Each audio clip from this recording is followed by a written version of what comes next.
Good evening, everyone. It's 6:30. I would like to call to order the regular meeting of November the 14th of the Guilford Selectboard.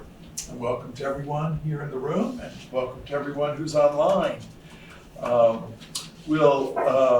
Everyone read your names? Good. So we'll start right away by asking Rusty to talk about the rules of procedure. Okay. The Select Board has adopted a set of rules and procedures for its operations. They are here and off the chat line. These rules ask that everyone present at the meeting conduct themselves in a civil manner.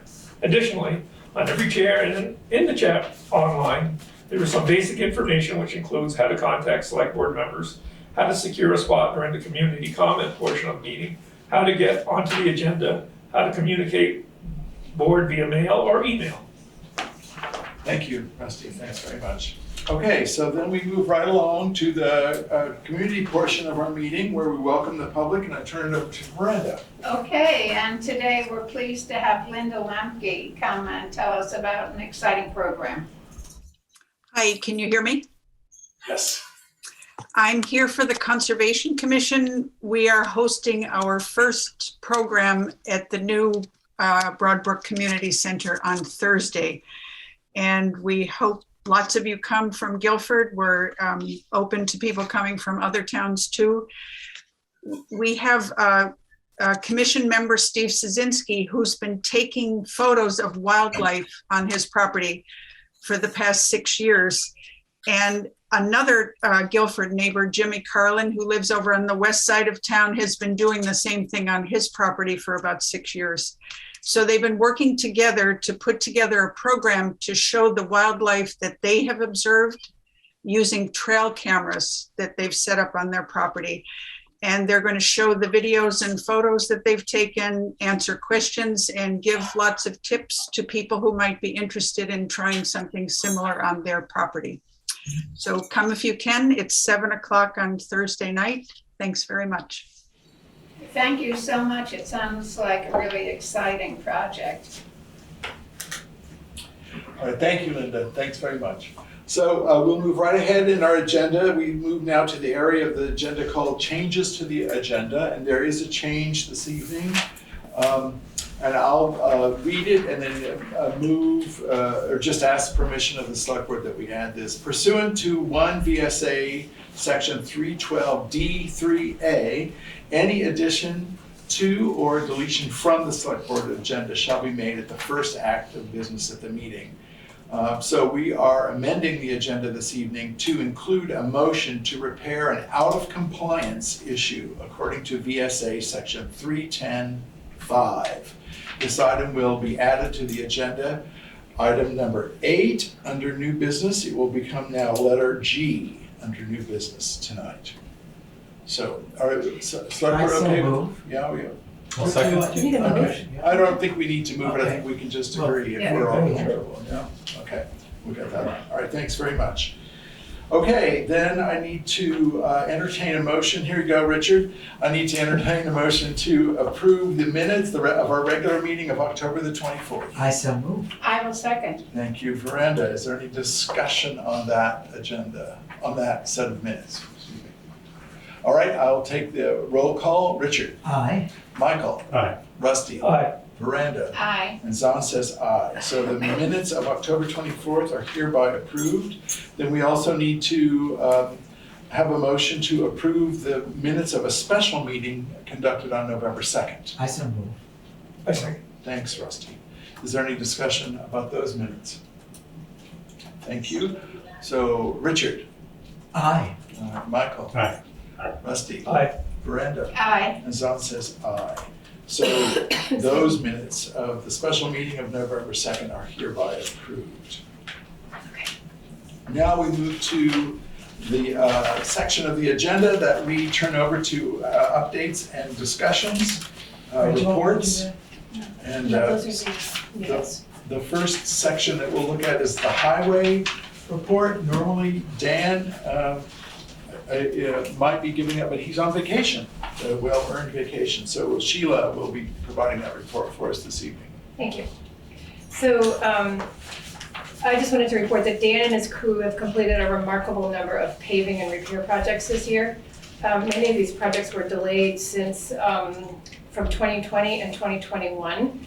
So we kind of went over an annual budget, but we are well within the 3 to 4 year budget estimate.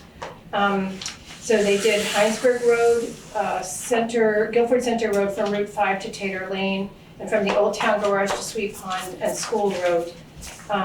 Paving's completed, the central double yellow lines are painted, and tonight we will have votes on authorizing somebody to do the edge lining and put the stop sign bars back, and to complete the, to put in asphalt in some of the older paving to fix the potholes. The original bids for the 4 paving projects for paving only were $503,000. The estimated total cost to finish are $585,000. I'm just giving you a rough estimate. We had a grant of $175,000 to do Heinsberg Road, and the paving budget. What's up, friends? We got a crunch. Bend your knees, heels in towards your butt, hands behind Is that Marty? your head, elbows out wide. Marty, you need to Yeah, mute I just muted yourself. her. Okay, She's- she needs to mute herself. Just know. Okay. I think you're in yoga at the Green River Inn tonight. So we drew on the reserve, the highway reserve fund, in the amount of about $280,000 to get these projects to completion. So I know everybody's dying to know how much is left in the highway reserve fund, and that's $678,000. So, in the course of doing that, and I'm just gonna give Tammy Sargent credit here. We've now got status reports on each project and each grant and each award that the town gets, that tracks the money that comes in and the money that's spent against every single, project, and the account line, so that we can really track things. So we're catching up, Tammy. That's kind of it for that part of the report. Okay, well, thank you. Look at that, perfect timing there, Steve and John. Okay, folks, we're gonna move on to the next part of our agenda, which is a chat with the folks from DVFiber. I'd like to start by saying that, well, I was representative for Guilford for about 2 years, I guess, a little more than 2 years. It's time for me to have stepped away from that representation, and I'm very pleased that Jason Black is now the Guilford representative.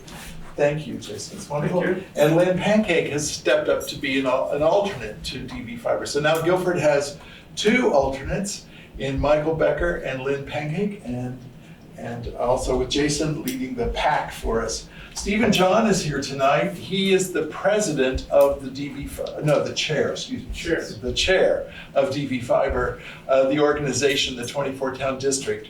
And they are here tonight to speak with us about a number of things, but one of the issues that we'll be paying careful attention to is this notion of potentially using some of our ARPA dollars to set aside to be matched by the Vermont Community Broadband Board for assisting in the future development of broadband, of internet connections here in town. Indigenous peoples, I'm curious about the naming of that. I don't know. That's Ann. She got herself with it. No, better mute Ann. So, would you guys mind coming right up here, and then that way the camera can have at you? Because our meetings are made available to the public. That you sign in to. Well, while Stephen's doing that, Zon, I want to again thank you for the opportunity to serve Guilford in this capacity. And this has been a great learning experience, especially this sort of bit of a fire hose, trying to gathering all the materials. But we've had some great conversations, the 3 of us, as well as with Gabby, who's the chair or the director. For Executive DVFiber. director, yeah. Yeah. She's our only hired employee. Oh, she's full-time. It's Very great to know appreciated. that Gabby was once on this board. That's for what a I number of understand. years, so it's great Is that that she, right over here? so she Yeah. has That a was her strong special feel for seat, huh? Guilford. Yeah. So, Right.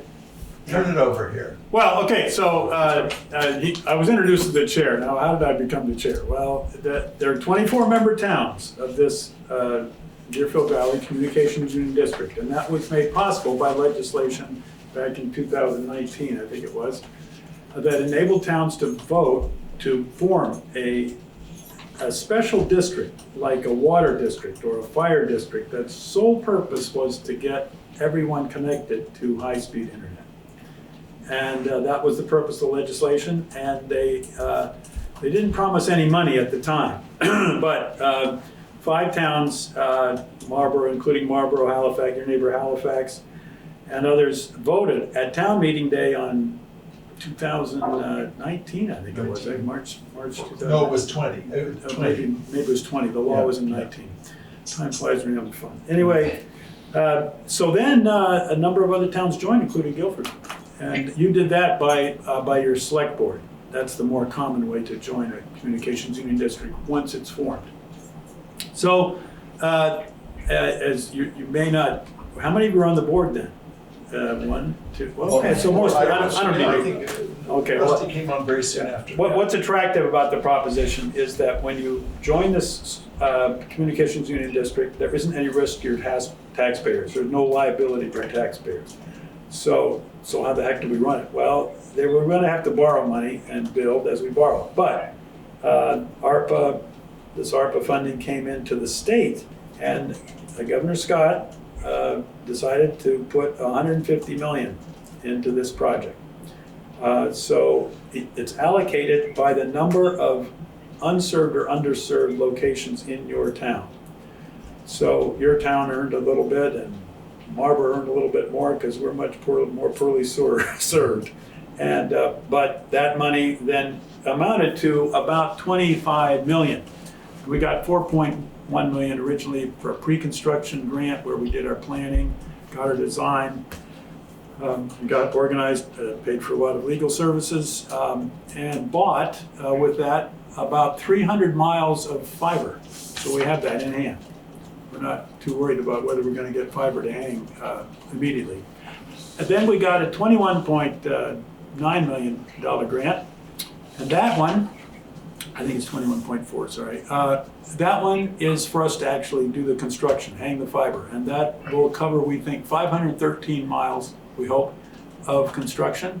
478 or so is going to be actually along lines that people could connect to, homes could be connected to, but the rest of it will be to connect by a spinal tap, I call it anyway, a branch of fiber that's very strong going up Wilmington and Dover into Wardsboro, because the 6 most needy towns in our district, that is, they have upwards of 80% of people unserved, includes Wardsboro.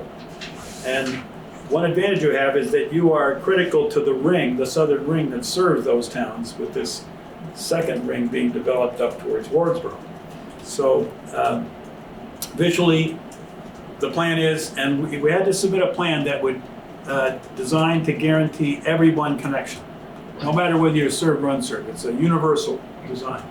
So we have 27,700 places that we're going to potentially connect. Only 7,700 of them are really classified as being poorly served, like me, and perhaps like you, right? As proven by our very meeting. few conferences, Yeah. yes. This guy's in better shape over here, but so it varies. You know, obviously you have cable. You're not going to get the priority grant money to connect you if you already have cable. But to get to those people, we have to go down all the roads and build a design that covers everybody. So we're very fortunate that things fell in place, both with the law and the funding, to enable us to stay out of debt as long as possible. Because if we have debt to carry, that will cause our business model to require greater revenue. And that means either more customers or customers have to pay more. And we don't want to do that. Right. We determined to remain competitive with what I consider not the bait and switch offers that you get from the private sector, but the long term, year or two down the line, what do you end up really paying? That's what we're staying conscious of, because as a public controlled, owned and operated entity, we can't fool around with people. We got to be straight, honest and transparent. All our meetings are open meeting law warned, and just like your meetings, and we welcome anyone to volunteer to participate, but also to just come and complain and tell us where we're going wrong too. That's important. So I think what you want to know is what about ARPA. That's ARPA money from the federal government, which goes to the state, went to this by law, by the past budget that just was completed, went straight to this Vermont Community Broadband Board. 150 million went to them, and they have not granted all of it yet. And they are thinking that they know that 150 million won't do the job. By the way, it'll take 500 million to do the whole state. We hope that this ARPA grant we just got, plus an IIJA grant, which is called BEAD money, which is the infrastructure bill. Each state got 100 million guaranteed for broadband on that. So that's what the governor's going to put towards this. And we hope through our mapping accuracy project that I just met about today, to appeal to the federal government to get up to maybe 150 million or 200 million. We'd like to get closer to that 500 million goal, so that these 10 CUDs, there are 10 of us now in the state that cover 93% of all the unserved addresses in the state, are all working volunteer basis boards for voting to set up their private partnerships. They're contracted for service. We don't know that. Well, maybe you do, but I don't know how to hang fire. So anyway, he's allocated that money. Now, the broadband board says, look, we know that all these towns, we hear all these towns are going to get this ARPA money, a bunch of ARPA money on their own, and they get to do what they want with it. And one of the things they could do with it is contribute it to the broadband project of the local CUD. So that's your opportunity before you, and of course you've got other opportunities to spend that money, invest that money, I would say, and that's really what you're, what I'm, offering is the opportunity for you to consider. I've been to many other towns. 3 towns have already voted, and on specific amounts of money: Marlboro, Halifax, and Jamaica. Jamaica isn't one of the first towns to be served, but they've already committed 28,000, I think. I know the Marlboro's is 24,000. Halifax is 40,000. Vernon is considering, and Vernon, it surprises me. This is all at public meeting stuff, so I'm not giving you any inside information. Vernon, their ARPA committee is thinking of 30,000, 20 to 30,000. Now they don't have.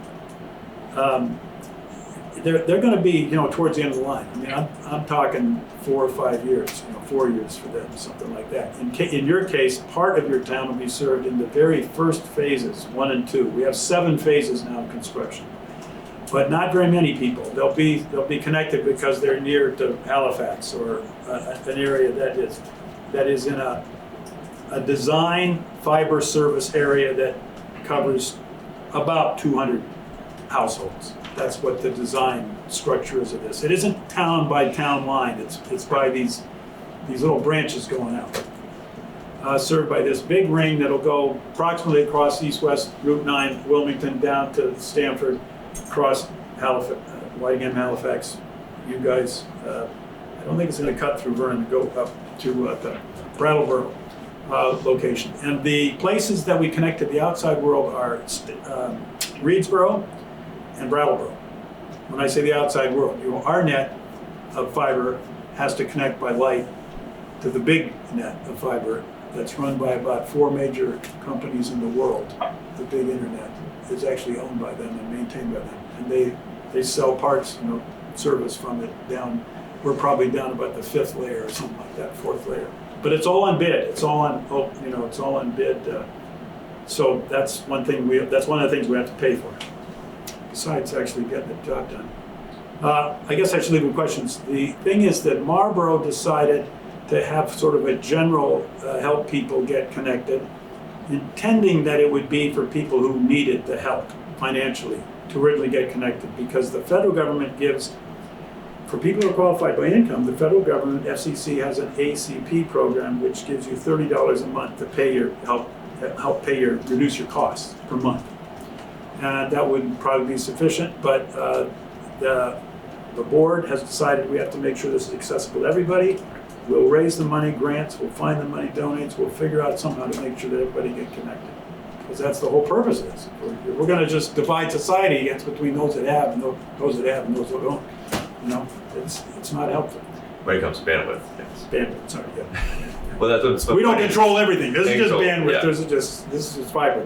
That's one thing that's wonderful about, I don't know my previous history, but I was a superintendent of schools. There is nothing the schools don't have to deal with.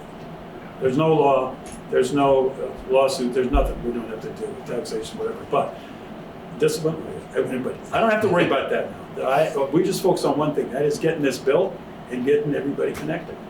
And that's it.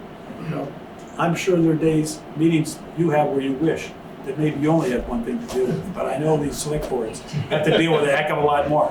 Yeah, so let's move on. Yeah. Well, Move it. If I can add, a couple of things really consider about this is and you're doing a great job, Steve, of course, of explaining this, but there's so many parts, of course. There's the infrastructure, then there's the service.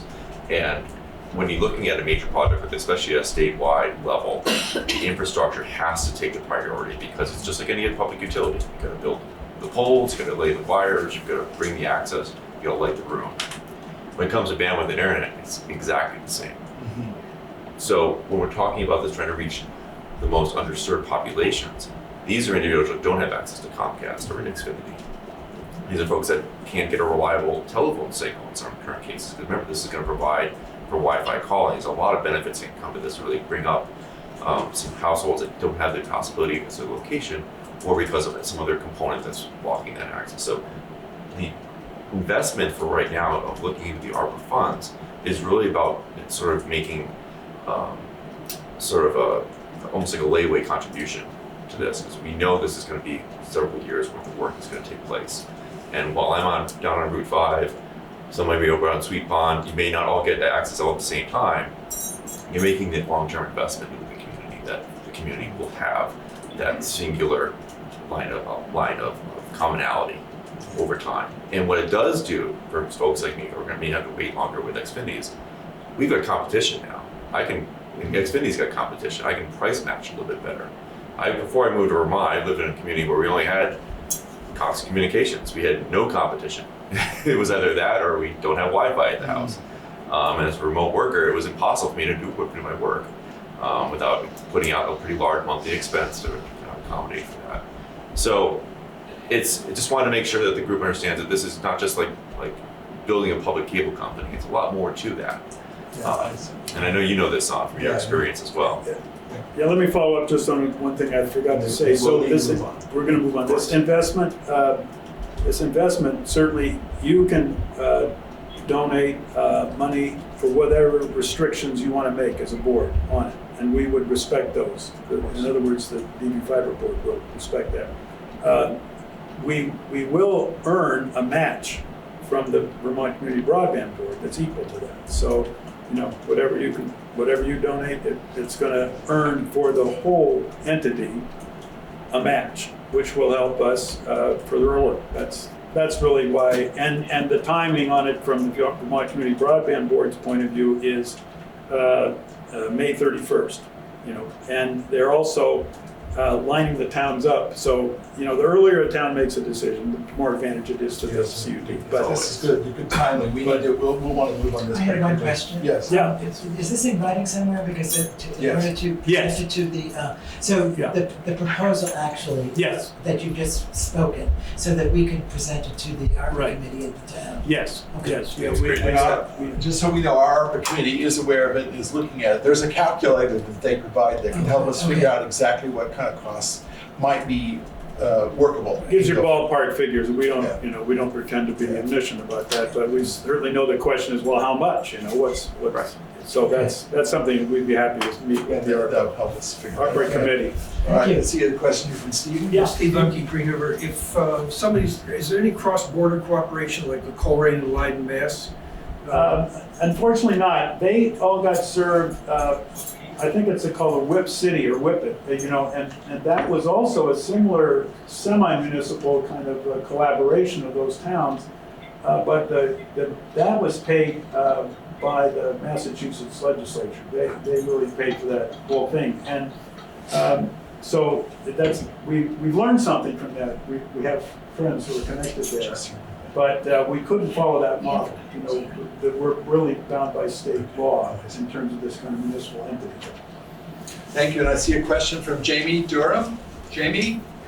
Hi, thanks for that. I didn't catch the numbers that you gave for the different towns, and I'm chair of Guilford's ARP Advisory Committee, and I heard Vernon's gonna match 30K, but I didn't quite catch what you said for Jamaica and Halifax. Yeah, I don't have Jamaica on the top of my head. I could look it up here, but it's in the 28,000 range for Jamaica, 40,000 in Halifax, and 24 in Marlborough. And the reason it differs is because some towns have a different sense of what their neediest folks might need. How many mobile homes they have is a factor in our formula, for example, and so forth. But it really is, from the state's point of view, it doesn't matter what purposes the town is devoting this money to, as long as it's to further broadband. And so, Jamie, Okay, thank you. Jamie, if it's helpful, and you and I can talk later, but I do have that calculator from DVFiber, and we can work on that. I can show you that. Yeah. Okay, thank you. All right. Okay, any other questions here, Select Board? Anybody Thank else? you. Thank you. Thank you very I hope to much. see Thank some you. of you at the Christmas thing at the, where do you perform these days here? Oh, at the It's Christchurch, Grange. probably. No, this Oh, is. except it will be at the VBCC. Oh, it's gonna be the Nine- BBC. At the former He Grange. sings in the chorus. 9th and 10th, Okay, thank you. December. Yeah. Put a plug in. Stephen, sign in right there on the Sure. paper. But thank you very I much. want to thank, guys. I want to commend my colleagues here on the Yes. board, and it's really, this is an amazing group of people throughout Okay, we're the moving state. along. Okay, here we go. We're moving on, folks, to old business. The next thing up, there's going to be a number of issues here that Sheila's going to talk to us about. The first one is the offer. We've seen this before, the offer of a color printer. We're just going to hopefully finalize that this evening. Yeah, so like everything else, it's been a tedious, long time going. But we've discovered that an annual contract to service a color printer is $1,500 a year. And the contract minimum is 3 years, so that's $4,500. I think it's a very generous offer that to get a color printer, but I also think that the cost benefit is not there. And I would recommend that the select board appreciate the Richards Group's offer and not accept it. Do So- we need a motion Yes, for that? yes, we do. I'm so moved. Okay, Second. all right, thank you. Is there any discussion, any other discussion here at the board level, any in the community? It is a generous offer, we recognize it, but the cost analysis benefit. I'd just like ratio to is- underline, John, that we've all read information about this previous to this meeting, so we've read the records and And the research and and the research, so it's not just a spontaneous. Right. As the community should understand, most of the issues we're dealing with tonight, there's a lot of material for us to supporting this work as we're doing it tonight. Okay, so we have a motion to express appreciation but decline. So I'll take a vote. Richard? Aye. Aye. Steve? Miranda? Aye. And Zon says aye. Thank you very kindly. Okay, now folks, we're going to be looking at our public records policy. Some of you may recall that through various actions that have happened in the last few months, it became clear to us that our public records policy wasn't adequate for the purposes of the kinds of requests that we were getting. So we've done some research, talked with the folks at VLCT, and we are ready now to approve a draft that we have put together of a more substantial and more appropriate public records policy. Sheila, do you have anything you'd like to add to that? I do not. All right, so I will move to adopt the revised policy and to amend to that policy. Append. Append, excuse me, append to that policy the request for inspection or copying form, the certification of denial form, and the response for public records form. Second. Thank you, Richard. Is there any discussion here? Yeah, I would like to just point out that one of the major aspects of the revised policy is clarifying it much more clearly who is the custodian of public records. Right. Of which public records. Which public records, and that was very important to bring forward. The old one didn't really make that clear enough. Yeah, I think that's a good point, Richard. Thank you. I think it's very important to understand that we're in no way attempting to stop people from accessing records here in the community. Those records belong to the community. There are certain records related to open meeting law that are not so available as, not readily available, and thus we need a custodian to manage those, and that's what this is about. So, all right. Is there any further discussion here? All right, I'll take the roll. Richard? Michael? Aye. Rusty? Aye. Miranda? Aye. Zahn says aye. Thank you, that's passes. So will this be posted on our new improved town website? It'll probably New and improving. It'll probably be on the current website. And Right. We have a policy there now, and this will replace that policy. Okay, so that people can read it and understand it. Okay, the next order of business, again, we have addressed some of the issues around this before, the Guilford Center Bike and Pedestrian Study and a grant. So I'm going to ask Sheila to take care of this for us. So, January of 2021, the town was awarded a grant of $35,200 for the bike and pedestrian study. The study and the report have been completed and presented to the Selectboard, and then we're gonna have to accept that report tonight. I wanted to report that the total project was estimated to cost $44,000, watch Tammy, $44,000. And the project came in at $37,160.12 in consulting fees. The town was to match 20% of that. So originally, it was gonna be $8,800 match, but because it came in under, we will, 20% of $37,160.12 is $7,432. At the time that this grant was accepted, there's no record that I can find of the select board having been presented with a recommendation concerning which account should be used to cover the match. So I'm recommending that the match be drawn from the general reserve fund because there's no budget line for it from 2021. Do we need a motion for Yes. We that? need a motion to submit the request for reimbursement and to draw the required matching funds from the general reserve fund. I will move that. Thank you. Is there a second? Thank you, Michael. Is there any discussion here at the select board? We all understand what's going on? We're pretty clear on it? Is there any discussion in the community? All right, thank you very much. We will move quickly on this. Richard? Aye. Michael? Aye. Rusty? Aye. Miranda? Aye. Zahn says aye. Thank you, that passes. Okay, staying with the Guilford Center Bike and Pedestrian study, we now need to move that we authorize me to sign a letter as chair of the select board to the Vermont Agency of Transportation that the project was indeed completed as specified. I so move. Thank you, Richard. Is there any? A second. Okay, thank you. Is there any discussion here? Can we just? Well, I thought it was just really interesting to read all of the comments on the report. It really sort of raised my consciousness about how to read really closely if you know what the issues are. Right, and it had 2 open meetings summarized, public meetings summarized in the report. Yes, and I'll add too that as I recall, the consultant was very pleased with the number of participants in the study. So that was it was a healthy response to the study. So that was very good.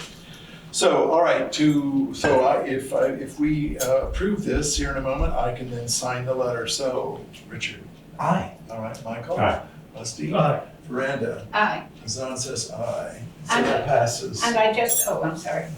Don, when will it be available to the public? It's on the website. It's on the I think website we already- now. Yeah, I think we already posted it. I'm gonna check, Steve.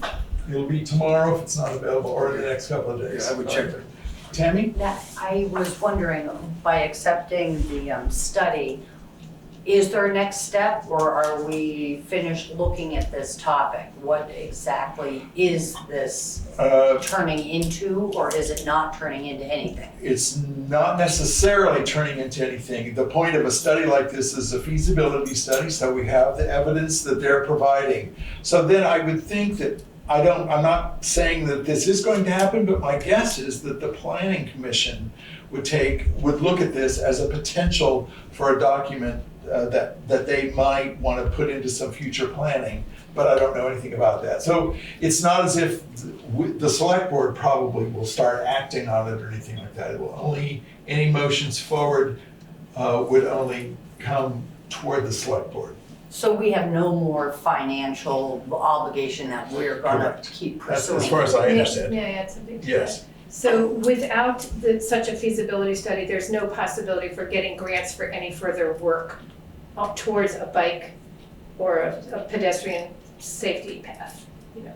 So with this report, that qualifies the town for future grants if the town should decide to go for it, if the planning commission considers that it's a worthwhile thing and wants to make that recommendation. So it's the same thing in Algiers Village. Without another feasibility study of the traffic in Algiers Village, we can't get crosswalks and sidewalks down there. We have to fill that, I mean, I think we talked about this earlier in the year. We would have to do another feasibility study, so. All right. Okay, folks, thank you for all that input. Let's move ahead then to the Algiers Fire District Number 1 Financial Services Contract. Again, we'll turn to Sheila for that. Thank you. It's been a busy week. So I just wanted to, so there's been a lot of discussion in the past months and years probably about the relationship between the Prudential Committee of the Algiers Fire District Number 1 and the town. And for the years, the town has been providing services to bill for the sewer service at the same time that the town bills for the water line service, and to collect accounts payable and delinquent accounts, and to provide some other administrative services on behalf of the Prudential Committee. There was a contract that was drafted and never signed. And so, for good order's sake, we are now bringing this contract with almost no revisions except dates and things like that to be accepted by the select board, and then presented to the Prudential Committee to sign, so that we have justification for collecting the $2,125 quarterly fee.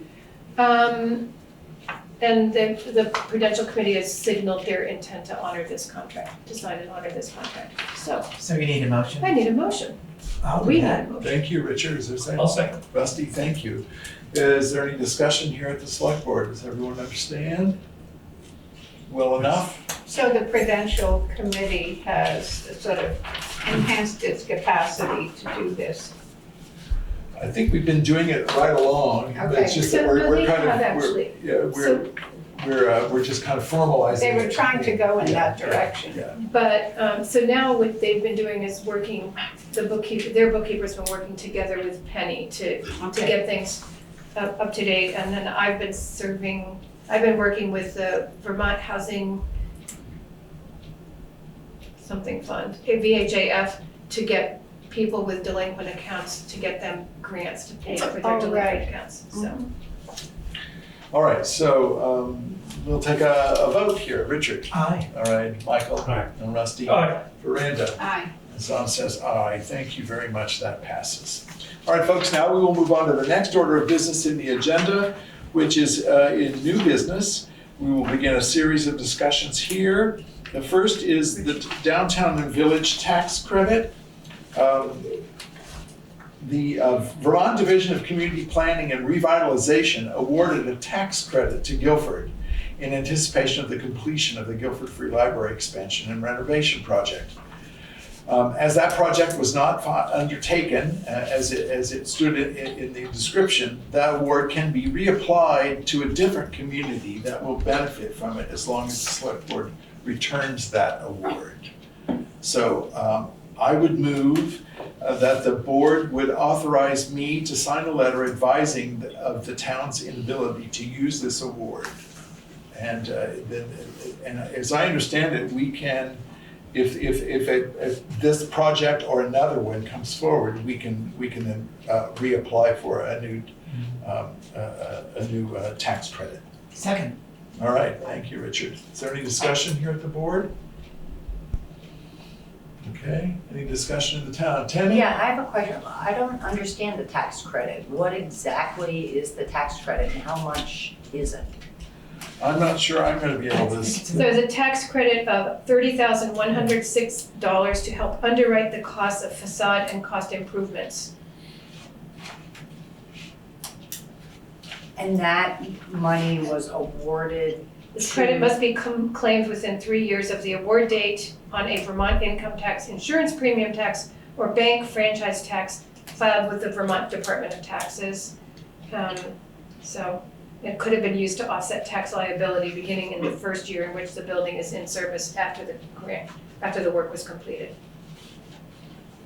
So in other words, when you're doing projects, it's a standard kind of practice, as I understand. I don't understand thoroughly, but it's a standard practice to go out and seek tax credits in order to reduce various costs related to projects. We did get a tax credit for that particular project in anticipation of its success. And so when that project's no longer moving forward, we're bound to have to return the tax credit. So that's money that was in our hands, or theoretically in our hands, but now we've had to return the possibility back. And when there are other projects that come into the town, we will indeed look for other tax credits along the way. It's a kind of a standard way of doing business. Didn't vote yet. Let's see. So, all right. Richard says aye. Michael. Aye. Rusty. Aye. And Brenda. Aye. And Zon says aye. Okay. Let me just sign that real quick. Thank you. The next order of business is we have spoken briefly about, or maybe you're familiar with the project that's happening. The Guilford Community Church is doing a park project.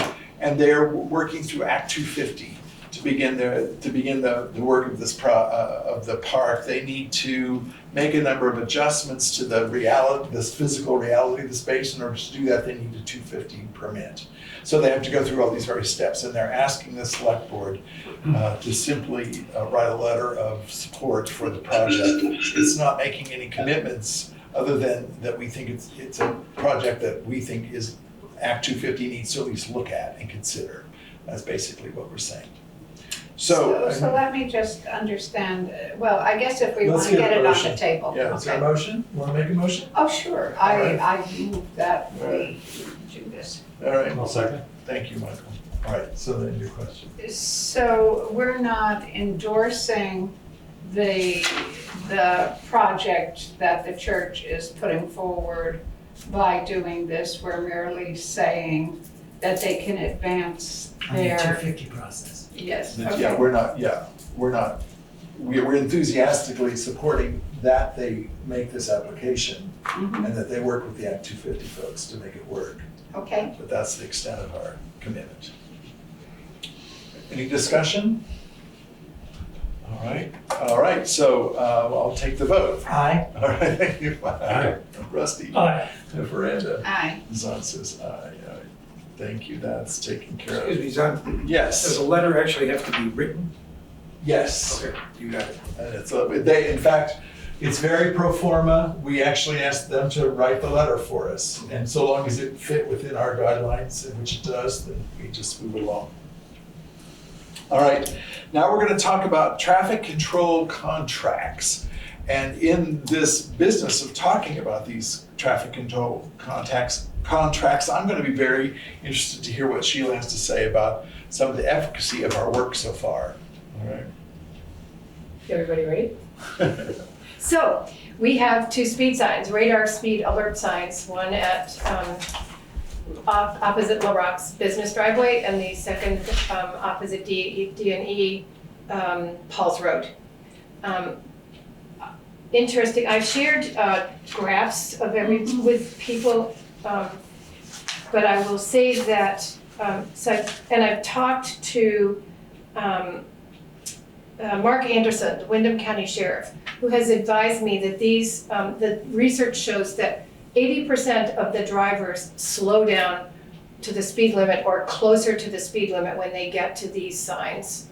It doesn't say what they do immediately after they've passed the sign, but Danny anecdotally reports sitting at D&E that he sees people slowing down and continuing to go more slowly through the town. And I will say that since these signs have been up, we have not had one complaint to the select boards, to the town administrator's office about them. These are representations, you see those, of the speeds. And basically, the high point is 104,000 vehicles in the last 4 months were in the 41 to 45 mile an hour range, which is what everybody considers appropriate for the speed limit, right? You always go 9 miles or less over the speed limit in order not to get caught. And that's basically what this data shows, so. And I'll add the data that I saw is that it actually is lower than when the signs were first put up. Is that Yes, correct? it's gotten better. These signs have an effect, in other words. Yeah. We're seeing that in real time. So on the Paul's Road sign, 33% have gone less than or up to 10 miles over the speed limit. 15% of the drivers are 15 miles or less over the speed limit, and 0.4% are more than or 20 miles or less over the speed limit. So I think that's a pretty good, it's approximately the same for the La Roque things as well. So how do I know this? We have cloud data service through a company called Traffic Logics. And I can get on there and I know when signs go out and when they come back in, or when they come back on, if they're out of service at all. And that gives me an alert message at the time of the sign going out and when the sign turns back on in case I need to dispatch somebody to fix it. I know when at 1 o'clock in the morning, somebody's going 99 miles an hour, and what day and what time. So we can, if we really wanted to pursue that, we could. So Traffic Logics is a company that supplies this data service, and we can get anywhere from a 1 to a 7-year contract to keep this up. I'm recommending that we get the 7-year contract, which costs for both signs $5,000. And for 7 years of coverage. So that would get us for coverage through 2029. Yes. The cost is $357.14 per sign annually for 7 years. And I'm just going to note that that's considerably less than what used to be our Vermont State Police or Windham County Sheriff cost of over $7,000 for 8 hours of policing, traffic control a month.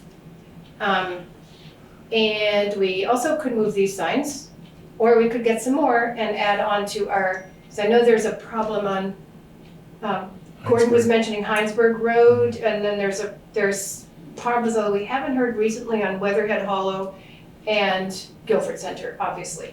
So this just gets us 7 years of service. Do we need to vote on that? You do. Is there a motion to go for a 7-year contract at this rate of $357.14 per sign per year? I would make that motion. Thank you, Richard. Is there a I'll second? second. Rusty, thank you. All right, is there any further discussion, clarification here at the board? Do you have any idea if we add signs, how that affects the contract? But I was going to. I don't know that question. I don't know that because Danny was looking at a different supplier for signs, and so I want to go slowly on that to see if we can add people and what the overall cost would be. So no, I don't know. this is per sign per year for this cloud, so that sounds like per sign. Yeah, Right, so if you had 3, we'd have to pay $375 additionally.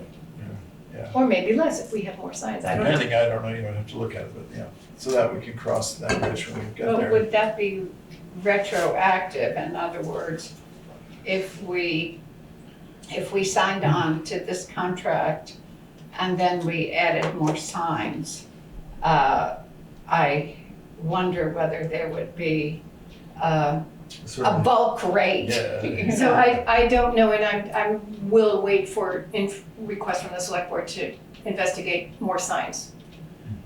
I would just like to make sure that if Danny pursued a different company supplier for the signs, that this cloud service would still be compatible with that manufacturer. No, I totally agree. Yeah, okay. So should we make a contingent on that? What? The vote contingent on that this compatibility? No, the vote only has to do with these signs, this 7-year contract. Yeah, so this isn't about anything new. Yeah. So when Danny asks for more signs, we'll have to remember that. Yeah. Who are service providers, okay. Tammy? So the signs work regardless. You're only talking about receiving all the information, data, being yeah. able to come to you. So you've already had it proven to you that the signs are doing exactly what you want it to do. My question is, what is the benefit of that added expense just so that you get the numbers of how fast people are going? You know it's slowing traffic down. Isn't that enough to just have the sign? Why do you have to have continual feedback that, oh, people are still going slower, or oh, some people are going faster? I don't understand why it's even necessary. It seems like the sign has done its job. The information that you've already gotten to this point has proven that it's doing what you wanted it to do. Why do you have to have it continually prove that to you over the next 7 years? Why can't you just say, hey, we've got the signs, good enough? Instead of spending that money on the data, why not spend it on another sign for Heinsberg Road or wherever? I hear that. Good question, I would say. Does anybody have a thought, a response? I had a thought, well, didn't we, on those graphs, they show when somebody goes over 100 miles an hour and they were going at the same time. So if we had an habitual, somebody doing that, offender, we would have the information to say. That's true. To say, okay, we'll have to watch somebody. Maybe we would hire a consultant sheriff Yeah. for that 2 hours, if we knew if we knew specifically when that was. I think you're- Yeah, I don't know, yeah. it just, that Yeah, seems yeah, I hear- like a it's just that, yeah. stretch. I hear what I you're would saying. say that, I don't know what the traffic, I don't know what we used to get in traffic violation fees back to the town. Because for the amount of time you would be hiring a sheriff to do that on a gamble, like, oh, they may or may not do it again. Yeah. It just, I I'm hear- just saying it yeah, I doesn't, think in it's my a opinion, good it point. doesn't make sense. I'd just like to say one more thing. Yeah, I think it's very helpful to know if the signs are operating or not. And you can tell visually, but not always. And you most can't of tell us- if they've been out for a long time or not without the data. And we also got a year, June, we got 6 months of free data because we were so slow in getting the signs installed, and so it's free service and good support and training, so. I think depending on where you have the signs, our town crew travel the roads all the time. And if they know they need to let you know if one of the signs isn't working, who fixes the sign if it's not working? They have a support group that does it. Yeah, because they're always traveling the roads, they're always out and about, I'm sure someone will know. I'm wondering, another reason potentially is that, as Sheila suggested, that if we move the signs, we would probably want to get new sets of data, which may, and I don't know whether we They're can go not, in it's and out not of the. location specific, it's Yeah. site specific. So I'm not sure if we can go in and out of a contract, you know. What do we need to is there some reason, could we hold off on this for 2 No. weeks and get a couple of I already got it to answers? hold off a month. Okay. Can I say something? Oh, sorry, sorry, Jamie, I didn't see your hand, thank you. That's right, I was just listening a little bit and thinking that, a sign is one deterrent, but knowing that the select board is gathering data on the sign is an additional deterrent to speeding, like if that was publicized. And you could also provide, make the data public. So people are just aware that you're paying attention because those signs are so static and lifeless. So we know there's somebody actually paying attention behind it. I think it has a lot more power. Great, I heard, actually, as Tammy, as you were talking, I did think, for instance, although we might all agree that the data proves it, we might see it and understand it, there's gonna be people that will want a year's worth of data before they believe it's true or whatever. So, I can see there's some stretch that we would wanna give to the community, but I see another comment here, Steve. Sheila, you said, are there choices other than 7 years?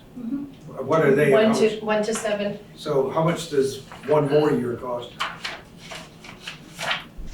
The price differences, I remember reading them, is quite significant. I mean, it's worth it. We would be considered prudent to do the 7 years simply because it lowers the overall cost, presuming we want these for 7 years. 7 years is $5,000, 1 year is $1,000. If we move the signs, we don't have the data. No, we without do. this. We don't have the data without this contract. Right, so we They're can just move the sign, we electric wouldn't know signs. whether it was effective or not. Yeah. Right, exactly. Right, so We that's need the one data. reason for having this, the contract.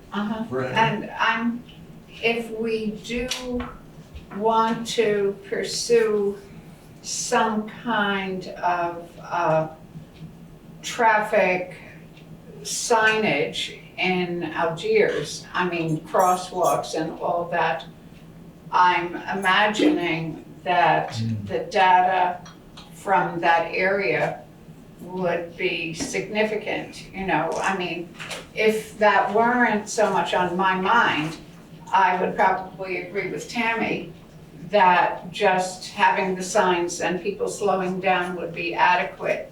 But I'm imagining that the level of detail that would be required from us to make a pitch, to change something on this public highway, that we would need all the reinforcement that we could muster. Yes. Tammy. I have another question. that's good. So you just brought up a thought. What changes do we want to make on the highway? Why do we want to do crosswalks or sidewalks or? Well, I mean, what we've been thinking about is having, let's say, a crosswalk going from the Guilford Center Road across Route 5 to get to the Guilford store. So if somebody, I mean, right now you take your life in your hands. If you're trying to cross from Doug Richmond's to the Guilford Country Store. And when we've brought this up as a possibility, the select board was told that we had to have a traffic study and that they needed, we couldn't just go out there with our paint and do it Because ourselves. it's a state highway. Because, I Or mean, state so the road. restrictions on a state highway are much more exacting than on, let's say, the Guilford Center Road itself. So it sounds to me like, though we're not necessarily planning anything as far as any improvements for sidewalks or anything right now, if we were ever to consider that for traffic safety, which our select board has made a commitment to that for all of our residents in the town, not to that specific place, but the idea of safety, so people moving about. In order for us to do that, because it is a federal highway, we will need all sorts of supporting data to make our case. So we can either sort of collect some of that data now for the next 7 years and use it if we can, or we can not do that and wait till we decide to make that decision and then have to start collecting the data. So, it seems to me. Yeah, Sheila. The other thing is, if we decide in a year or 2 years that we don't need this service anymore, we can cancel the contract and we get the prorated return, Yeah, there you go. So that I don't think we're not putting ourselves in too much fiscal risk here. How's the discussion going? It feels to me like it's pretty solid. We got a lot of ideas out there. I'd like to propose. Does somebody have a Nope, hand up out there? that's the cursor. Oh, Okay. Where's the cursor? Oh, sorry. Yeah. The It has to be a yellow hand up in the left-hand Oh, corner of okay. the screen for it to Good. qualify for a hand. So I think that we could go ahead and take a vote and see where it falls out. And then that may, rather than, unless someone feels like it's important that we adjust the motion at this point. Okay? So let's take a vote on this as it stands, which is to authorize us to sign a 7-year contract for cloud data management. So, all right, Michael, Aye. all right, Rusty? Aye. Veranda? Aye. And Zon says aye. So there we go. Thank you, Tammy, thanks for those good thoughts. And we'll move quickly on to the next thing, and we'll move quickly if we need to rescind that contract. Okay. Now, we're taking a lot of time here. Now, get ready, folks, because here come 3 actions we have to take on paving. So we need to listen here and understand 3 separate actions. We require, whenever there is an expenditure is expected to be over $10,000, our spending policy requires that we go out for bids. But because the next 3 things we're gonna look at are less than that, we're gonna take them one by one and take care of them right now. So Sheila. Actually, the purchasing policy allows for the highway department exception of $10,000 or less shall be exempt from the competitive bid process. It's a different figure for the general operating budget, but for the highway department, Okay, thank you. purchases totaling $10,000 or less shall be exempt from the competitive bid process. So the first thing that Danny has asked is that we authorize Vermont Roadworks to replace the stop sign bars at a total cost of $2,950 this year, weather permitting, as this falls within the $10,000 limit. I Okay, so move. all right, thank you, I'll Brenda. second that. Thank you, Richard. Any discussion? We're Well, replacing, I just wanted to point out that in all of these motions, Danny underscored that he really wanted to give the contract to to Guilford businesses where, and I want the public to know that. And are these all the stop sign in the town? No, 9 stop sign bars. Okay. Do you want to know where they are? No. Okay. But we should say 9 stop sign bars, I'd like. okay, so let's put that The in the 9. motion, yeah. Okay, to replace 9 stop sign bars, yeah. Okay. Comments, any? Just to be clear, a stop sign bar is just a painting exercise? Or, It's a raised. I think it's the bar and the painting. It's a I'm gonna ask you that, process, right? it's not just painting of the highway. Yeah. It's slightly raised and attached. Line stripe, stop bar at School Road, stop ahead and stop on School Road, at the fire station, stop ahead and stop ahead on Route 5, blah, blah. So they're Oh, it's stop painted. ahead. Yeah, it's Oh, painted stop. on the, Sign, painted before the stop line sign. bars. It's not stop sign bars, it's stop line bars. Thank you for asking that questions. All right, all in favor? Aye. All right, thank you. Michael? Aye. Rusty? Aye. Veranda? Aye. Zon says aye. Okay, now we go on to the second one, please. So Danny wants to fill in the potholes with asphalt. In the winter, you need a hot box to keep the asphalt hot while you're working. And if we were to rent one, he told me from Vermont Roadworks, it would cost about 40, if he would, or to ask Vermont Roadworks to do it, it costs over $4,000. So he wants to rent a hot box for this year's asphalt repair projects from Vermont Roadworks at an estimated cost of $325 per day. He thinks it'll take 1 day, as this falls within the $10,000 limit. Do you have a motion? I'll make the motion. Thank you, Rusty. Second. I'll second. Thank you, Michael. Any discussion? That seems like a real no-brainer to me. All right, we'll take the, Aye. all right, thank you, Michael. Aye. Aye. Rusty. Aye. And Zon says aye. Okay, now we have a third one. Okay, Danny would like to authorize Matt Poirier, whatever, to proceed with edge lines on all 12 miles of paved roads in Guilford.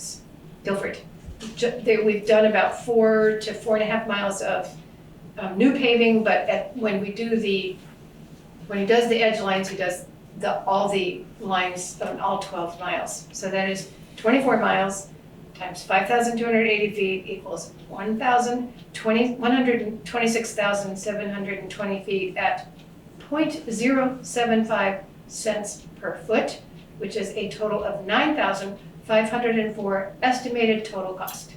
Which is under the $10,000. $3,463.80 are allocated to the new paved roads, and then which will then fall under those road paving project cost performance things, and the remainders for all the other paved roads. I so move. I enthusiastically second. Thank you. Is there any discussion here at the board?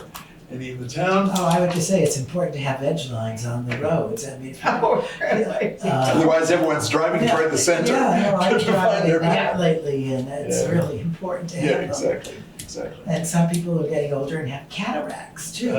And winter is coming. Yes, We yes. have weather in the forecast. Yeah. Yes, soon. All right. All right, Aye. Richard, thank you. Michael, Rusty, Brenda, Aye. Zan says aye. All right, folks, thank you very much. That portion is taken care of. Now, folks, the next item on the agenda is the notion of recruiting a town treasurer temporarily for the town of Guilford. We are working in a process here that we need to get a town treasurer ready for the town of Guilford because Penny will no longer be the treasurer as of March this next year. So we, at the same time, we're looking at the notion of currently our treasurer is elected in the town of Guilford. That may continue, but the select board is also looking at the possibility of appointing a treasurer, which can only be done with the permission of the town after the town meeting vote. So in either case, we need a town treasurer. So we have prepared a job description for that town treasurer, and we would propose beginning to seek that town, what we would call currently an assistant town treasurer, with the notion that when Penny steps away, that person could either become the elected town treasurer or might become the appointed town treasurer if everything works out right. Am I saying it well enough? Yeah, that was, I thought. So I would add that the job description was crafted together with Penny, with Penny's full support. She has strongly recommended to the select board that the select board appoint a professional with municipal financial expertise, and that the hope would be that we can recruit somebody from Guilford. But I check one thing. I think this, it doesn't, even if the elected treasurer, I don't think an elected treasurer has to be a resident of Guilford. I'm not 100% positive about that. Well, we'll have to make that but yes. One shouldn't stop this evening, but No. this evening's actions, but it will need to be clarified before we go forward. Yeah, All right. absolutely. So that you have two parallel courses of action. First is to ask the town to authorize the select board to appoint a select board, and the second is to adopt a job No, description. you said select board, did you? No, mean the treasurer. Treasurer, Yeah, Select board to appoint a treasurer? yeah, Yes. Good. thank you. All right, so let's first get, Mr. Chairman, I want to get a motion on the floor. I just want to clarify Oh, something you said. You all right. said in hopes that the treasurer would be elected. And I don't think that treasurer's going to be elected, it's going to be appointed by the select. Okay, thank you. And I shouldn't say in the hopes then, because I don't hope it one way or the other. I just. It's a temporary person who may be appointed if the town, at the warning, approves that the select board can in fact appoint a treasurer. Right, okay. Thank you very much, Steve. That's very good, yeah. So It's would- important to be as clear as possible. So do we need to restate the motion? Actually, the motion says that, what Steve just said. Yeah, Elected or appointed. Propose to town voters that a professional treasurer be appointed by the select board rather than elected to serve the town going forward. That would be the first motion. so this is so that we would this first motion that Sheila just read is for us to begin moving this notion forward to the town meeting. We'd have to go into the warrant, though. There'd It'll have to be an go article onto on the warrant. It'll have to be an article on the warrant. But this is under the advice of Penny and would come under the advice of the select board if we so choose, that we believe that Guilford could benefit from a professional appointed town treasurer. Okay, can you read the motion again? Yes. Let's move to propose to town voters that a professional treasurer be appointed by the select board rather than be elected to serve the town going forward. I so move. Thank you, Brenda. Thank you. Is there any further discussion? Yes. Is there any further discussion here at the table? Yeah, I have a question. So Yes. to be clear, this is not related to the temporary? Not right now. First, we're doing two things. Okay. Yeah. Okay. We're not right now. First, I wasn't clear enough. It's impossible to be entirely clear. So we're moving only to advance the notion that this should become an article on the town meeting ballot. Okay. I see Ann Ryder's hand. Thank you, Zahn. My understanding is that if this is an elected position, it must be a resident of Guilford. And this was something we've talked about for quite a while, since when I was on the select board, because the town municipal finances have become so complex, as I believe Penny said in her article in the Guilford Gazette, that they really require a very high level of understanding of government financing. So I think it may well be a resident of Guilford, but the thought I had when we were discussing this years ago is we didn't want to limit ourselves because it's a pretty high level of expertise. So you want to have a wide pool to draw from. And I think if it's an elected person, it has to be a resident of Guilford. That's my understanding. Hence the move to want to have it appointed. So. Thank you. Thank you. And we'll certainly check that before we go any further. Okay. Thank you. Any other comments? All right. We'll move to will you support this, Richard? I certainly will. Michael? Aye. Rusty? Aye. Miranda? Zahn says aye. Okay, so the first action is approved, that we will advance this to the town ballot in March, the warrant. Okay. Now, the second piece of action is that we would move to approve the newly created job description for treasurer as written, and to begin recruiting and screening candidates as soon as possible. And I will just say again that this has been done with the advice, Sheila has put this together primarily with the advice of Vermont League of Cities and Towns and with Penny to draw up a strong job description, which we have all looked at and seen. So is there a motion for that? I would move that. All right. I'll second it. Thank you. Is there any discussion? Well, we've certainly had ample opportunities to experience our own limitations. And I mean, I think we all tried, but sometimes to me, just to be humbly honest, it doesn't make sense even after I've studied it. Yeah, well, and I think, I don't disagree with you, Brenda, and I also think that I have witnessed just in my short time on the select board that actually financial issues have gotten more and more complex. And they're not gonna get any less complex as we go forward, I think, yeah, all right. Steve? I think it should also be noted that Penny's also leaving as the town as the town clerk. So if there was a temporary person who ultimately ended up being appointed, it would give that person some overlap time while Penny is still here to talk about that. So rather than full stop, Penny's out as treasurer and town clerk in March, now let's appoint somebody. It removes some of the mystery of the job. Right, yeah, that's our reason, that's the urgency for doing this now, so very good, thank you. All right, I think we can take the vote, it looks to me, all right, Richard? Aye. All right, Michael? Aye. Rusty? Aye. Miranda? Aye. And Zahn says aye as well, so thank you very kindly. We have advanced and we will begin recruiting a town treasurer as soon as we can. All right, overtime policy. During COVID, we had a moment where the select board was advised to adopt a policy about overtime. And we feel, there's a motion here in front of us, there could be a motion for us to rescind that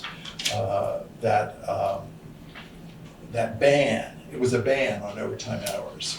And so it seems that now that we're coming out of this And that was situation. because we didn't know what the pandemic was going to produce in the town budget, how much we were going to be in the hole. I mean, it was all about the pandemic and Right. the potential loss of revenue. And I think now that we have a better understanding of where we're going with that, we can probably rescind it. All right, let's see, so I need a motion for that, to that effect, to rescind the ban? Thank you, Michael, is there a second? Rusty, thank you. Any discussion here in the room?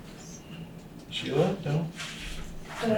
I just wanted to note that the select board and Penny and I all look at the payroll timesheets.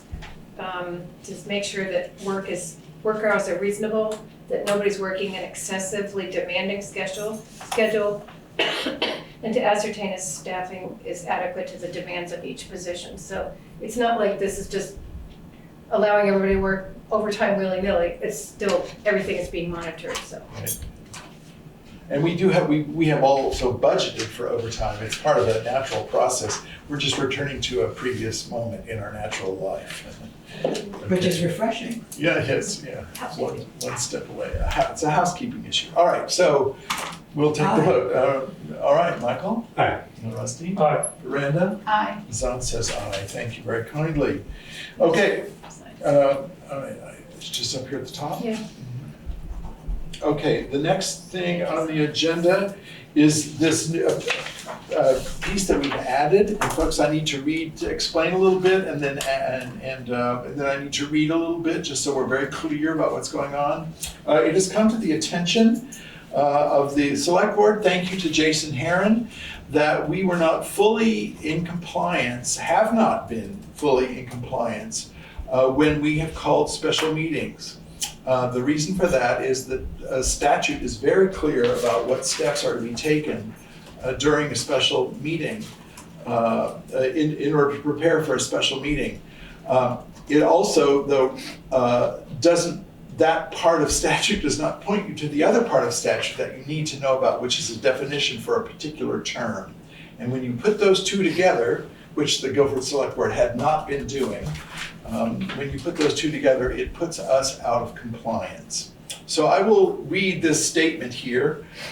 We are hereby recognizing that we have made mistakes. We've said this before. As a select board, we are all volunteers. We're working the hardest we can to do things the best way we possibly can. So we are very grateful to those community members who advise us about our potential shortcomings. Let me read this, and then we will have a short discussion, and then we will make a motion.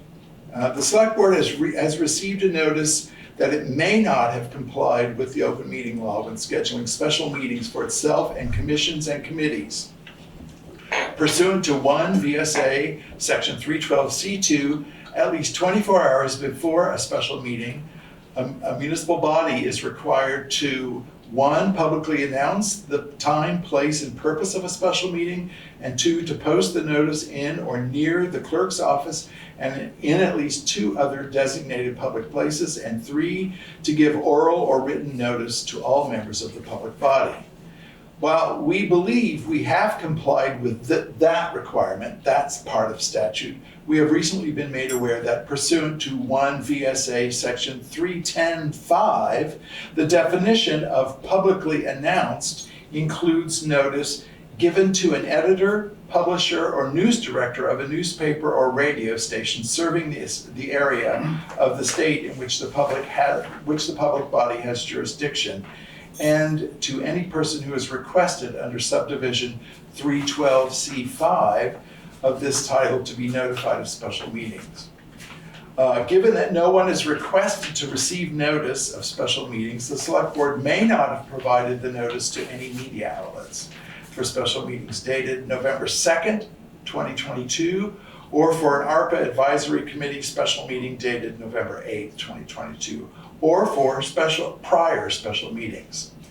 So, pursuant to 1 V.S.A. Section 314B4, it states that within 14 days after a public body acknowledges a possible violation of the open meeting law, the public body may cure by ratifying any action taken at or resulting from that meeting.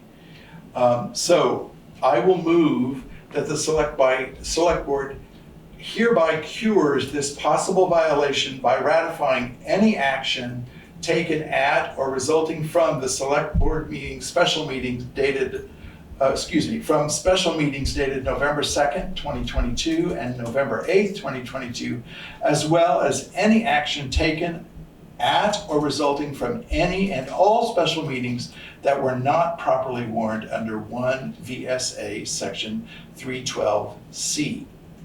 So that's the motion. Second. Thank you, Richard. Now, we can have a discussion here if we need it at the Select Board. Is there anyone who, do we all understand what's going on here? Yes. All right? I think that part of the issue here was Peter's absence, because I know that in my experience, Peter was when I would be talking to him sometimes, saying I have to go down to the Guilford Country Store and post it, and that he was posting these warnings. Okay, I think I will say that we have, the Select Board, to my knowledge so far, has been compliant with the what we might call the normal postings. The difference here is that we needed to have alerted a publisher, an editor, or a media service. And I'm not sure that we've done that in the past. So this action that we're motioning here takes care specifically the last two special meetings, and also takes care of any and all other special meetings that the Select Board or committees or commissions have conducted. We're ratifying those actions. So, any further comments? Jamie? Jamie? Oh, maybe her hand's left up from before. No, she just put it up. Okay. Sorry, I'm trying buttons. Does Facebook or Front Porch Forum count as media? Not according to when I did the investigation with our town's attorney to find out whether or not we were in compliance. They didn't say specifically that, but they said that it looked to them as though we were out of compliance. Neither of those is an editor. They're not an editor or a publisher. Or a newspaper. Okay. Or a newspaper, yeah. Thank you. Okay, thank you. But good question, Jamie, thank you. Jason? Well, thank you, Mr. Chairman, Select Board members. Would you clarify what you mean by ratifying all decisions made by inappropriate meetings? Are you guys at a broad statement that any meeting that you've had that wasn't warned properly you're now ratifying anything, blanket statement?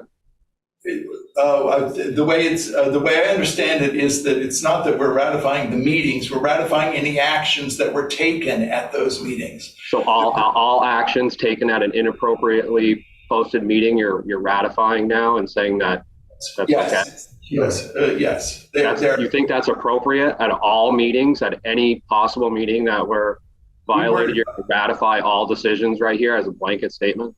Since we were advised that since the meetings, the special meetings that were conducted, at least of late, were inadvertently inappropriate, that those. Yeah, but you said all meetings. You said all, sir. You said all, not just the last two. If you want to say, okay, the last two, or even the one that I'm calling out was the special meeting. Jason, and I can understand you saying ratifying all the decisions made in that specific meeting, but saying you're going to ratify all decisions and all meetings that were possibly not warned properly. Then I'd like to finish. Thank you very much. We were speaking with the town's attorney specifically about these two meetings to make certain that we could ratify the actions taken at those two meetings. Then the question was asked, what do we do about other meetings? And the statement was that we will be legally inappropriate for us to clarify that all meetings that the Select Board has conducted at which there were actions taken, those actions are hereby ratified. And that is within statute and acceptable and appropriate. So that's what we're doing now. I think it's inappropriate. You're not. We don't even know what you're talking about. We don't know what decisions you made that were maybe inappropriate that you're now ratifying. It's a blanket statement that's inappropriate. I mean, like I said, if you want to make specific, hey, we made this decision in this meeting. This meeting wasn't warned properly. this is the decision we made and we want to ratify that decision appropriately now in an open meeting, well, that's fine. But just to make a blanket statement like that it's completely inappropriate. And I don't know what statute it is that you're quoting that's saying that's allowing you to do that. Maybe you should put that out there. But I think this is absolutely inappropriate to make a blanket statement like that. And I don't think it'll hold up in the court of law. Thank you, Jason. All right, Steve? According to a guide to open meetings published by the Vermont Secretary of State, and the most recent one online, revised on January 2019, it says that within a public body acknowledges a violation of the open meeting law must cure the violation within 14 calendar days. First, the public body must either ratify or declare as void any actions that were taken or as resulted from that. So you have two options. You can say, we voted to do this, now we want to ratify it because we made a mistake. Or you can say, we don't want to ratify it, we want to void everything we did at that meeting or something else. But I do believe that it should be meeting by meeting and allegation by allegation, not just a broad statement that every time that we make a mistake, we're going to ratify something, because you may not, you may void it instead of that. I see, I understand. Well, all right, I hear all this, thank you. I think that we'll move ahead and we'll let the select board decide how we'd like to move forward with this, but we can also check and see if we need to take further steps. So we're doing this on legal advice. The decision we're making is it's not something that I came up with. I will never come up with a plan for Guilford legally about what Guilford needs to do. I will always depend on our town's attorney's legal advice. So the attorneys have suggested to us that this is the way to handle this and all other special meetings that had actions taken at them, whether we know what those meetings are. The other point is that how are you going to ratify something if you don't know what the meeting was about? How are you ratifying something you don't know what the meeting's about? Because I think the reason to say that your lawyer's telling you this, but you can't cite a statute, you won't have him write anything down specifically saying how you have the authority to do this. You have another member in the community right there who's saying that it's inappropriate. Look, you guys are.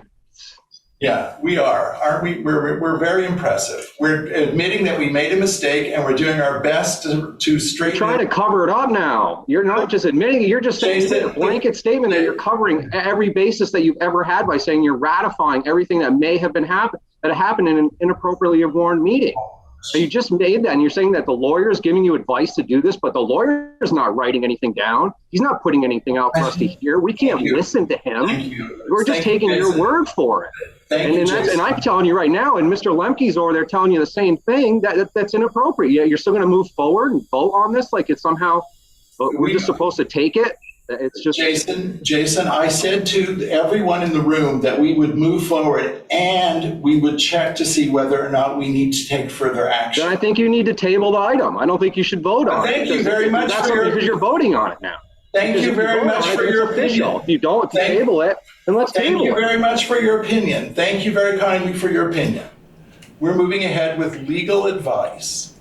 Thank you very kindly. All right, so I need to, the question has been called. I take 1 second, Steve. I'll go to you, Steve.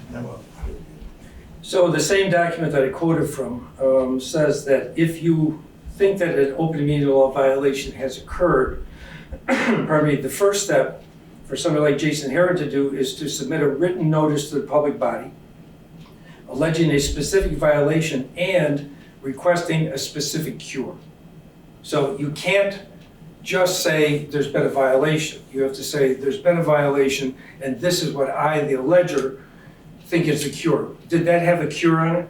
Yes. Yes. What was the cure? You mean what he just suggested? No, what was that allegation?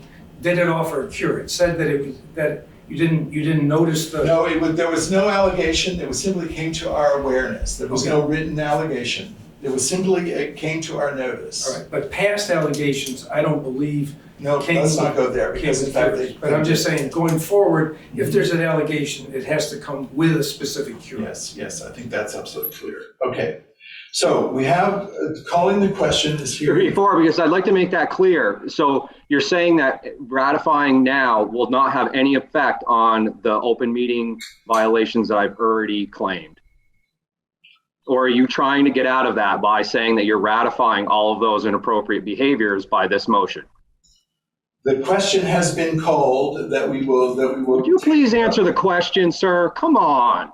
Are you trying to get out of this? Are you trying to get out of this by ratifying this now?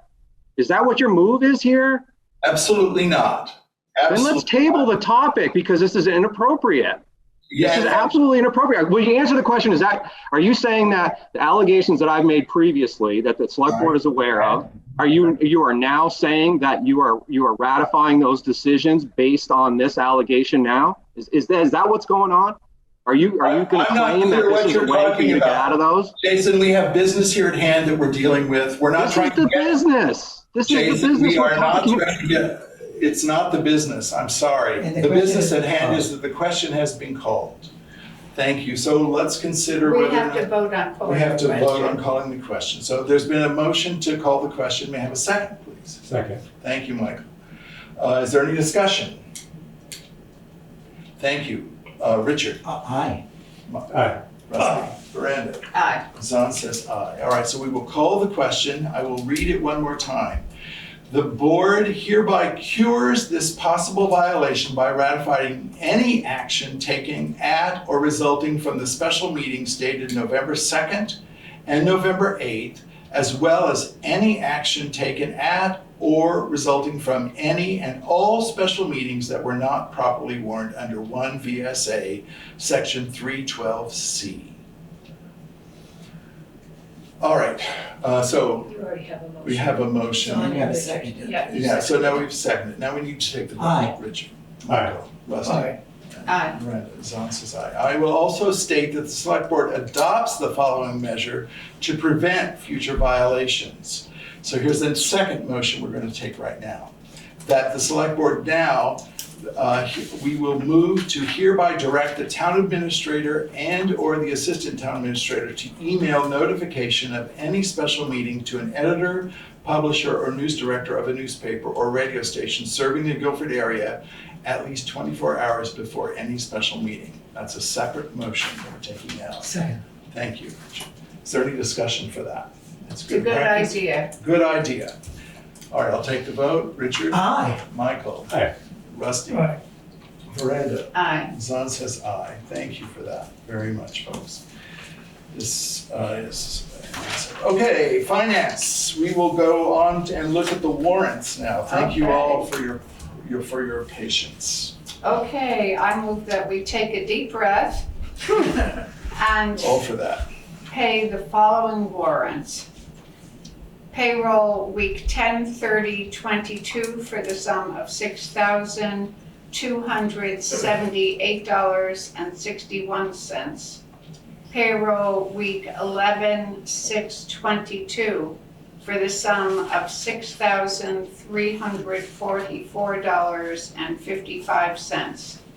Payroll week 11/13/22 for the sum of $12,350.18. Expense warrant number 2309 for the sum of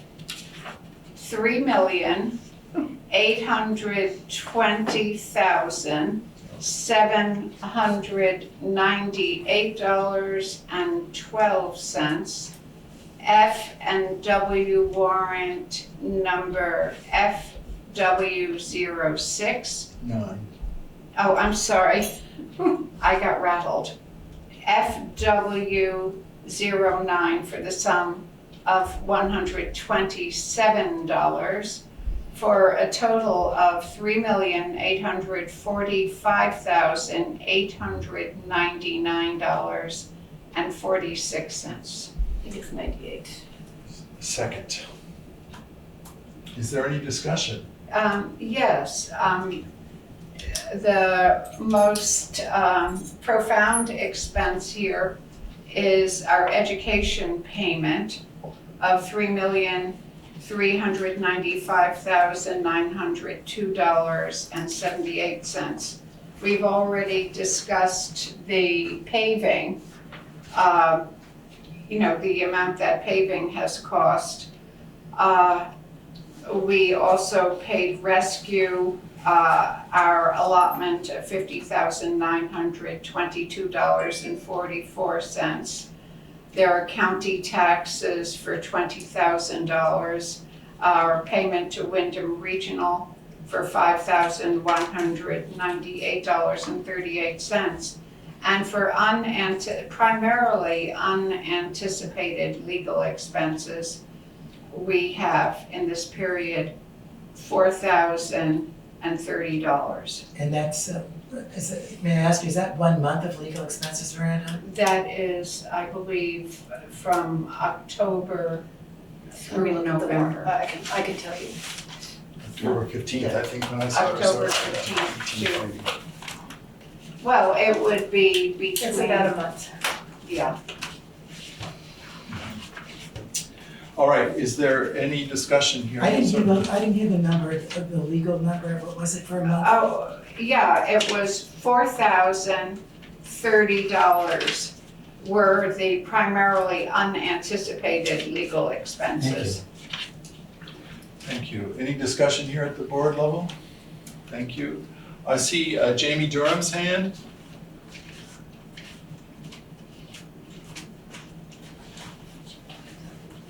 Jamie? Just pressing buttons again. Yeah.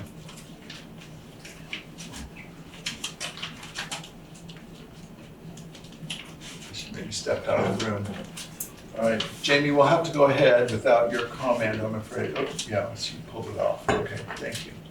All right, Tammy? I have a question. Yeah. The legal expenses, I've been going through a lot of different check warrant, different things. Right. Do the legal expenses only have one number when you guys have the account number that you put towards it? Because we have legal expenses for many things in the town. I'm curious if it gets broken down. In a detailed report, it does, not in the standard report. You know, the report that you're getting here, we're presenting to the town, it does not get broken out, but it can be. It can be broken down. Yeah. I'm just curious because different times I've been heard, listening to you guys say about the amount of legal expense. But I know we do have legal expense in other. Yeah, so I would I think the way to characterize these is that they're primarily unanticipated. In other words, these are ones we didn't anticipate as regular legal expenses, so they're non-budgeted at this point. And so we've made provision to be able to pay for those, but we're still recognizing them as unanticipated. Okay, so this is just a little bit off topic, but I want to get clear on it. When the library was doing all the paperwork on trying to put together for the addition, there were legal fees involved in that. Did that come out of our general budget legal fees that we budgeted for, or did that get tacked to the library addition? Well, if there were, I may be wrong about this, but I'll take a stab. My guess is that if we knew about the legal fees in advance and we were able to budget them, they would come in under legal fees. Under the general budget? Yeah, probably. And then, but if we didn't know about it, they probably are recorded in some way or other so that we know that they were associated with the library. That's what I was wondering, if there was a way to actually break it down so that you knew where each legal fees were being used. Yeah. Okay. Yeah. Can I answer the question about? Yeah, sure. So the amount of the legal fees in this warrant date from September 26th through October 18th. Sorry, not October 31st. So a 6 week period, Yeah. it sounds like. $380 of the amount owed is normal, regular fees. So then, yeah, okay. So there may be this.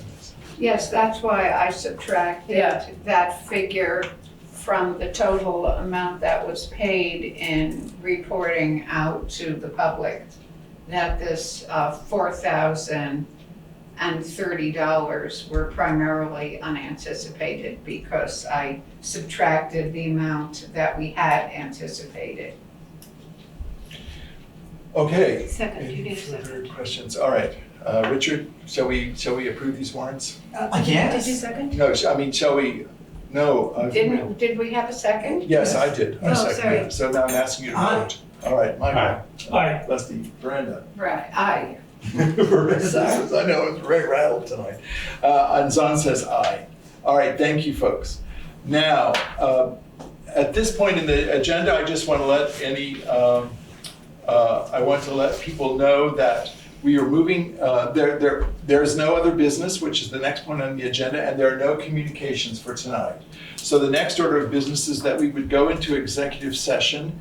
We need to do that by virtue of having a couple of motions that we will take to get into executive session.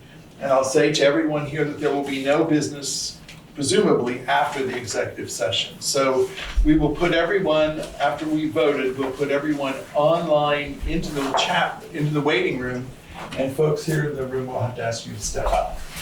All right? We'll check back at the door and after we're done and see if you're here still.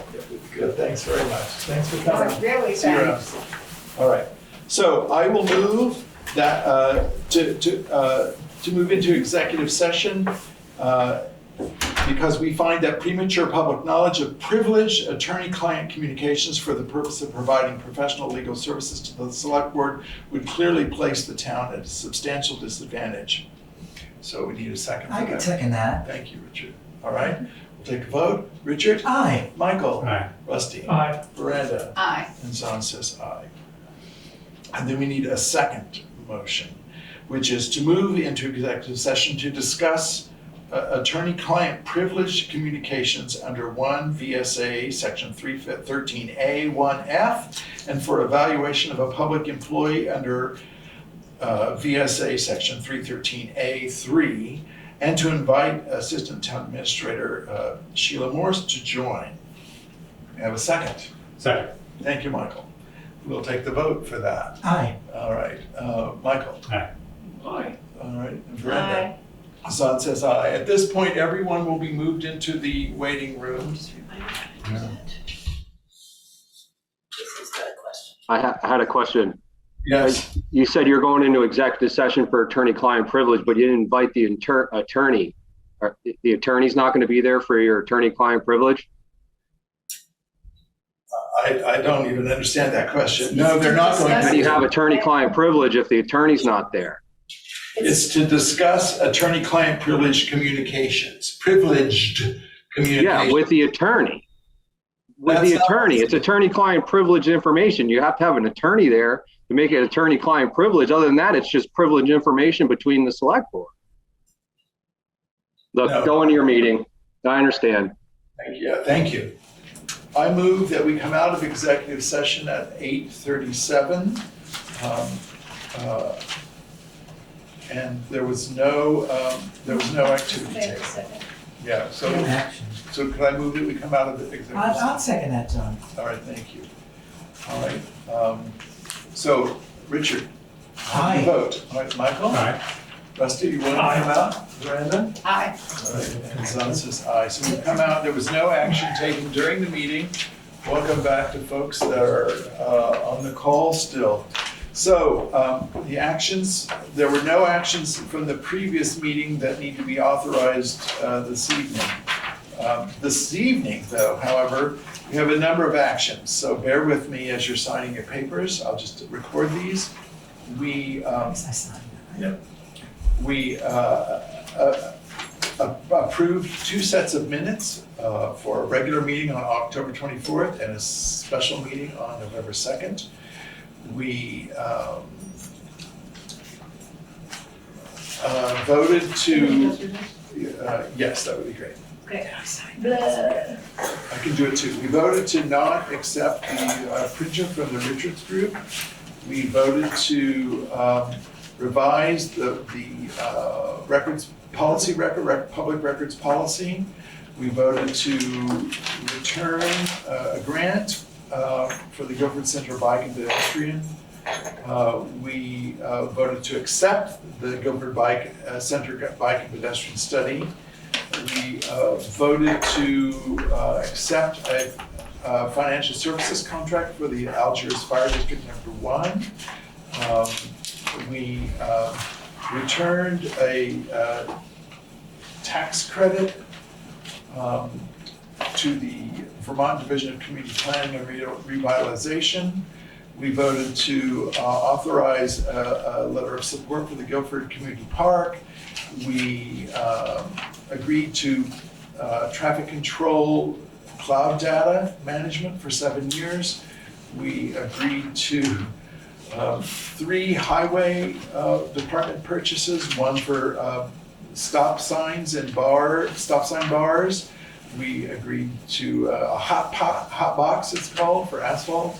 And then we also agreed to paint the outside lines. We agreed also to move that the idea of a profession, that we appoint a treasurer be part of the ballot in March. We also agreed that we would move forward with a creative job description and begin recruiting candidates as soon as possible. We agreed that we would rescind the June 2020 ban on overtime. We took an action to put us in compliance with open meeting law about special meetings. We approved the warrants and we came out of executive session. That's a lot of work tonight, folks. Yeah, it's 20 of 9, and if there's no further action, I would certainly welcome an adjournment. I so move. Adjournment. I second it. Excuse me, Mr. Chairman. I have my hand up there. Oh, yes, I'm sorry. There was one discussion that happened today that I didn't realize was on the agenda. It was the public document policy alterations. That somehow when did you meet to discuss those alterations? I don't recall an open meeting that any of these discussions were even discussed. When did the decisions to alter it happen? I won't have the specific dates in my head right now, but we have spoken about this. We've looked at, I can recall out of my head, I think at least 2 meetings where we looked at potential policy revisions. And then we approved the ones that we saw this evening to move forward. So this has been an open discussion. I'd like to know when those meetings were. I don't remember you talking about documents authorized, and then when did you discuss the specific alterations? I don't remember any motions being made that this was going to be the specific alteration that all of a sudden you just said tonight that they're changes and that you voted on them, but I don't even recall you discussing what specific motions were made to that policy. Okay, thank you very much. I would encourage, as I will do, I would encourage you to look back in previous minutes. I've looked at them. I'm asking you. I'm asking you, Mr. Chairman. I looked at these meetings. As I said to you earlier, I would not have that information in my head right now. I will have to go look at it. If you'd like to talk about it, I'm glad to talk about it. I can't talk about it right now, but I feel like the information, and we feel like the information was dealt with appropriately. There was never a motion made to change that policy until tonight. There was never any specific discussion on what you changed. You never mentioned what exactly is changed on that policy. But you've changed the policy. I don't know that, Jason. I'm not sure. Okay, it's out there. I got what I said out there. That's all. Thank you. Good night. Good night. Richard, would you vote for yes. Impeachment? What's it called? Michael? I'll vote for adjournment. Thank you. Yeah. Aye. Yeah. Aye. Veranda? Aye. Zan says aye. Yes, thank you very kindly. Okay. All right, the meeting is adjourned. Thank you all. Okay.